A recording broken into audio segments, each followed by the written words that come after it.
BSNL की एक ऐसी लापरवाही सामने आई है जिसने भारत सरकार को हजारों करोड़ रुपए का नुकसान पहुंचाया। यह सरकारी टेलीकॉम कंपनी, जो देश के दूरसंचार क्षेत्र में एक बड़ा नाम रही है, मुकेश अंबानी की रिलायंस जियो को 10 साल तक बिल भेजना ही भूल गई।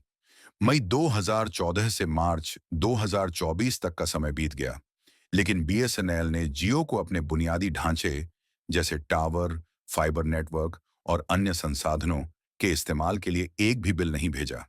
इसका नतीजा यह हुआ कि सरकार को 1768 करोड़ रुपए का भारी भरकम घाटा उठाना पड़ा। यह सनसनीखेज खुलासा हाल ही में नियंत्रक एवं महालेखा परीक्षक यानी सीएजी की रिपोर्ट से हुआ, जिसने बीएसएनएल की कार्यप्रणाली पर गंभीर सवाल खड़े कर दिए। ये हैं बीएसएनएल की लापरवाही के चिट्ठे। कमाल की बात यह है कि बीएसएनएल की लापरवाही सिर्फ जियो तक सीमित नहीं रही।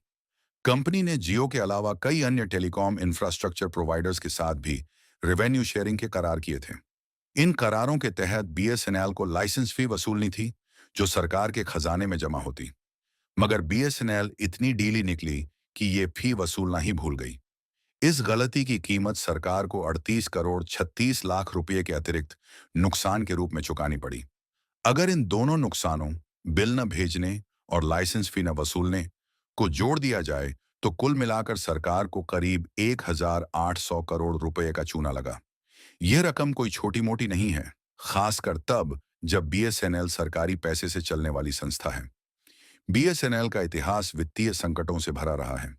2013-14 में कंपनी को 14,979 करोड़ रुपए का घाटा हुआ था और तब से यह लगातार सरकारी मदद पर निर्भर रही है। लेकिन इस बार का खुलासा सिर्फ पैसे के नुकसान की कहानी नहीं कहता, बल्कि बीएसएनएल के मैनेजमेंट की गहरी खामियों को भी उजागर करता है। मई 2014 में बीएसएनएल और रिलायंस जियो के बीच एक समझौता हुआ था, जिसमें बीएसएनएल के निष्क्रिय पड़े टावर और फाइबर नेटवर्क जैसे संसाधनों को जियो के साथ साझा करना तय हुआ। बदले में जियो को बीएसएनएल को भुगतान करना था, लेकिन बीएसएनएल ने तय समय पर बिल भेजने की जहमत तक नहीं उठाई। 10 साल बीत गए और यह लापरवाही अब जाकर सामने आई। और भी नुकसान हुए हैं बीएसएनएल को। इस सरकारी टेलीकॉम एजेंसी की नुकसान की यह फहरिस्त यहीं खत्म नहीं होती। बीएसएनएल की लापरवाही के कई और पहलू हैं जो सीएजी रिपोर्ट में उभर कर आए। मिसाल के तौर पर खराब मैनेजमेंट और भूमिगत केबलों की गलत खरीद में कंपनी ने 80 करोड़ 64 लाख रुपए बर्बाद कर दिए। इसके अलावा डक्ट हायरिंग चार्ज के बिलों को समय पर वेरीफाई न करने की वजह से BSNL GST input tax credit का दावा नहीं कर पाई, जिससे 5 करोड़ 50 लाख रुपए का नुकसान हुआ। प्रोजेक्ट्स को ठीक से न निभाने और कॉन्ट्रैक्ट्स में डील बरतने के कारण 4 करोड़ 80 लाख रुपए हाथ से निकल गए। इतना ही नहीं, लापरवाही की वजह से 2 करोड़ 31 लाख रुपए का ब्याज भी डूब गया।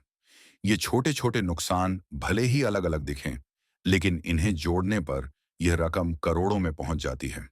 मार्च 2023 तक भारत सरकार ने बीएसएनएल में 38,08,686 करोड़ रुपए का निवेश किया था। इतनी बड़ी रकम लगाने के बावजूद कंपनी की हालत सुधरने के बजाय बिगड़ती जा रही है।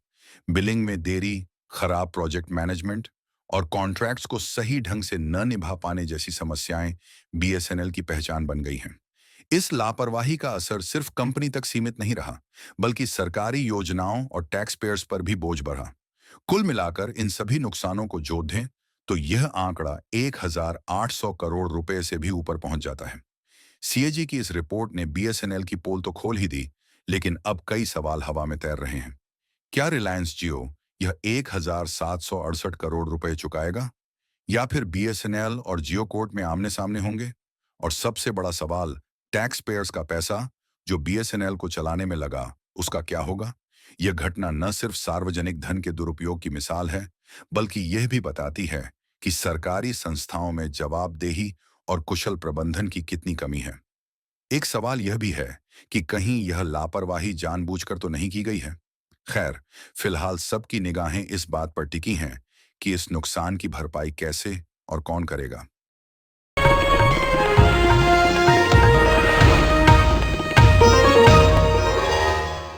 Copyright disclaimer under Section 107 of the Copyright Act 1976. Allowance is made for fair use for purposes such as criticism, comment, news reporting, scholarship, and research.